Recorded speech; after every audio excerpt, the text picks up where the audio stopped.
প্ৰাচীন ভাৰতৰ ইতিহাসৰ বুকুত লুকাই আছে বহুতো নজনা বীৰৰ কাহিনী। তেনে এজন মহান নায়ক হৈছে কলিংগৰ গৌৰৱ খৰবেলা। উদয়গিৰিৰ গুহাৰ শিলালিপিত খোদিত তেওঁৰ জীৱনৰ প্ৰতিটো অধ্যায় আজিও আমাৰ সৈতে কথা কয়। যুদ্ধৰ ধ্বংসৰ পৰা এখন ৰাজ্য পুনৰ গঢ়ি তোলা, শক্তি আৰু দয়াৰ মাজত এক অসাধাৰণ ভাৰসাম্য স্থাপন কৰা এই সকলোৰে এক জীৱন্ত উদাহৰণ আছিল তেওঁ। এই ভিডিঅ'ত আমি জানিম এজন বীৰ ৰজাৰ সেই মহাকাব্যিক যাত্ৰা যিয়ে ইতিহাসত নিজৰ নাম অমৰ কৰি থৈ গৈছে।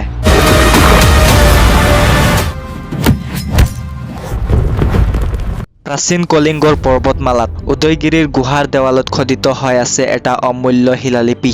সেই হাতীগুম্ফা শিলালিপিৰ প্ৰতিটো আখৰে কয় এজন মহান যোদ্ধাৰ কাহিনী। তেওঁৰ নাম আইৰ খৰবেলা। মহামেঘ বাহন বংশৰ চেতি বংশৰ এই ৰজাই কলিংগক এটা অজেয় সাম্ৰাজ্যত পৰিণত কৰিছিল। অশোকৰ যুদ্ধৰ পিছত ধ্বংসস্তূপ হৈ পৰা কলিংগক তেওঁ পুনৰ জীৱন্ত কৰি তুলিছিল। তেওঁৰ শৰীৰত সুন্দৰ লক্ষণ আছিল, চাৰিওফালে গুণৰ প্ৰসাৰ আছিল। তেওঁ আছিল এজন অপ্ৰতিহত সেনাবাহিনীৰ অধিকাৰী। খৰবেলা জন্মগ্ৰহণ কৰিছিল দ্বিতীয় বা প্ৰথম শতাব্দী খ্ৰীষ্টপূৰ্বত। তেওঁৰ পিতৃ বক্ৰদেৱ আছিল কলিংগৰ ৰজা। সৰুৰে পৰা খৰবেলাই 18টা কলা আৰু 14টা বিজ্ঞান শিকিছিল। লিখা পঢ়া, ধন ব্যৱস্থা, আইন কানুন, ৰাজনীতি সকলোতে তেওঁ পাৰদৰ্শী হৈ উঠিছিল। 15 বছৰ বয়সলৈকে তেওঁ খেলা ধূলা, যুদ্ধ কলা আৰু শৰীৰ চৰ্চাত কটাইছিল। তেওঁৰ শৰীৰ ৰক্তিম আৰু সুন্দৰ আছিল। তাৰ পিছত 9 বছৰ যুৱৰাজ হিচাপে শাসন কৰিছিল। সেই সময়ত তেওঁ ৰাজ্যৰ প্ৰতিটো কাম শিকিছিল। চিঠিপত্ৰ, মুদ্ৰা ব্যৱস্থা, ন্যায় বিচাৰ সকলোতে তেওঁ প্ৰভুত্ব বিস্তাৰ কৰিছিল। 24 বছৰ বয়সত খৰবেলাই কলিংগৰ সিংহাসনত বহিল।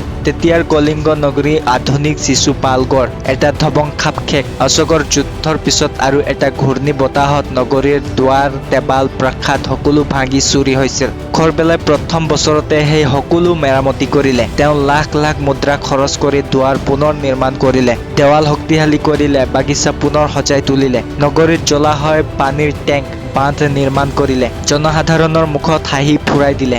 ৰাজ্যখনক তেওঁ এটা নতুন ৰূপ দিলে। দ্বিতীয় বছৰত খৰবেলাই বিশাল সেনাবাহিনী গঠন কৰিলে। হাজাৰ হাজাৰ ঘোঁৰা, হাজাৰ হাজাৰ হাতী, অসংখ্য পদাতিক আৰু ৰথ। তেওঁ পশ্চিম দিশলৈ অভিযান চলালে। সাতকৰ্ণীৰ দৃষ্টি অপেক্ষা কৰি তেওঁ কৃষ্ণ নদীৰ তীৰলৈ গৈ অচিকা নগৰ অধিকাৰ কৰিলে। শত্ৰুৰ সেনা ভয়ত কঁপিছিল। খৰবেলাৰ তৰোৱালৰ আঘাতত শত্ৰুৰ সেনা ছিন্ন ভিন্ন হৈছিল। তেওঁৰ সেনাই পশ্চিম ভাৰতৰ দুৰ্গবোৰ ভাঙি দিছিল। তৃতীয় আৰু চতুৰ্থ বছৰত তেওঁ ৰাষ্ট্ৰিক আৰু ভোজক ৰাজ্যবোৰক পৰাজিত কৰিলে। বেৰাৰ আৰু মহাৰাষ্ট্ৰ অঞ্চলত তেওঁ পতাকা উৰাইছিল। সেনাবাহিনীয়ে দিনে ৰাতি যুঁজি গৈছিল। খৰবেলাই নিজে সেনাৰ আগত থাকি নেতৃত্ব দিছিল। তেওঁৰ যুদ্ধ কৌশলে শত্ৰুক বিমূঢ় কৰিছিল। পঞ্চম বছৰত এটা অতি গুৰুত্বপূৰ্ণ কাম কৰিলে। নন্দ ৰজাই 103 বছৰ আগতে খনন কৰা এটা খাল আছিল। সেই খাল ভাঙি পৰিছিল। খৰবেলাই সেই খাল মেৰামতি কৰি তানচুলি পথেৰে ৰাজধানীলৈ আনিলে। লাখ লাখ মুদ্ৰা খৰচ কৰি সেই কাম সম্পূৰ্ণ কৰিলে। ৰাজ্যত খৰা নোহোৱাৰ বাবে শস্য উৎপাদন বৃদ্ধি পাবলৈ সেই খাল অমূল্য আছিল।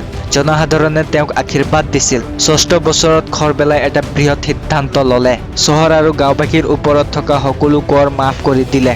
শ হাজাৰ হাজাৰ মুদ্ৰাৰ কৰ মাফ হল। জনতাৰ মাজত উৎসৱৰ বতৰা বিয়পি পৰিল।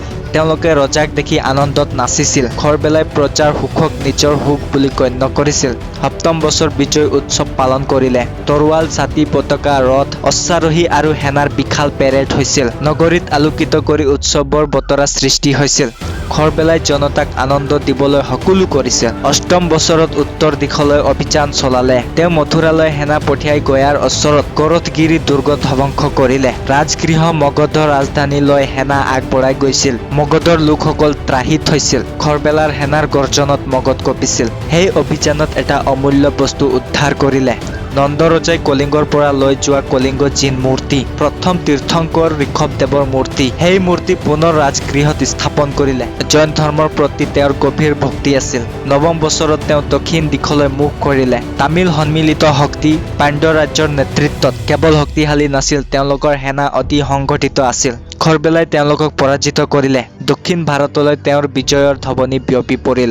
10ম বছৰলৈকে খৰবেলাই উত্তৰ পশ্চিমৰ পৰা দক্ষিণলৈ বিস্তাৰ কৰিলে। যৱন, ইণ্ডো গ্ৰীক সকলোকে ভয় দেখুৱালে। সাতবাহন, মগধ, অংগ সকলোকে তেওঁৰ সেনাই চৰম চাপ দিছিল। তেওঁৰ সেনাবাহিনীয়ে ঘোঁৰা, হাতী, পদাতিক আৰু ৰথেৰে বিশাল আকাৰ ধাৰণ কৰিছিল। তেওঁ নিজে যুদ্ধক্ষেত্ৰত থাকি নেতৃত্ব দিছিল। যোদ্ধাসকলে তেওঁৰ নাম শুনি উৎসাহিত হৈছিল। একাদশ বছৰত তেওঁ ৰাজ্যৰ উন্নয়নত মন দিলে। জৈন সন্যাসীসকলৰ বাবে উদয়গিৰিৰ খণ্ডগিৰিত গুহা নিৰ্মাণ কৰিলে।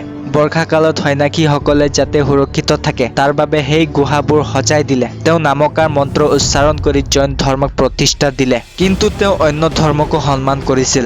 দ্বাদশ বছৰত তেওঁ জিন মূৰ্তি পুনৰ স্থাপন কৰি জৈন মন্দিৰসমূহক পুনৰ্জীৱিত কৰিলে। জনকল্যাণকাৰী কাম কৰি তেওঁ ৰাজ্যক সমৃদ্ধ কৰিলে। ত্ৰয়োদশ বছৰলৈকে খৰবেলাই কলিংগক এটা অজেয় ৰাজ্য কৰি তুলিছিল। তেওঁৰ শাসনত কৃষি, বাণিজ্য, শিল্পী সকলো বিকশিত আছিল। জনসাধাৰণে শান্তি আৰু সমৃদ্ধি উপভোগ কৰিছিল। তেওঁ কেৱল যোদ্ধা নাছিল, এজন মহান প্ৰশাসক, নিৰ্মাতা আৰু ধৰ্মপ্ৰাণ ৰজা আছিল। খৰবেলাৰ কাহিনী এতিয়াও হাতীগুম্ফাৰ শিলালিপিত জীয়াই আছে। সেই শিলালিপিয়ে কয় তেওঁ আছিল কলিংগৰ গৌৰৱ, ভাৰতৰ ইতিহাসৰ এটা নজনা নায়ক। তেওঁৰ অভিযানে উত্তৰ দক্ষিণক সংযোগ কৰিছিল। তেওঁৰ দয়া আৰু শক্তিয়ে কলিংগক সোণালী যুগ দিছিল। আজিৰ দিনত তেওঁৰ নাম কম লোকেই জানে, কিন্তু তেওঁৰ কাহিনী শুনিলে হৃদয় উত্তেজিত হয়। খৰবেলাই দেখুৱাইছিল যে এজন ৰজাই কেনেকৈ যুদ্ধ আৰু শান্তিৰ মাজত সমতা ৰক্ষা কৰিব পাৰে। তেওঁৰ সেনাই শত্ৰুক পৰাজিত কৰিছিল আৰু তেওঁৰ হাতে জনতাক সুখ দিছিল। তেওঁৰ গুহাবোৰে আজিও জৈন সন্যাসীসকলৰ স্মৃতি বহন কৰে। কলিংগ নগৰীৰ ধ্বংসাৱশেষ তেওঁৰ নিৰ্মাণৰ সাক্ষী। এই কাহিনীয়ে কয়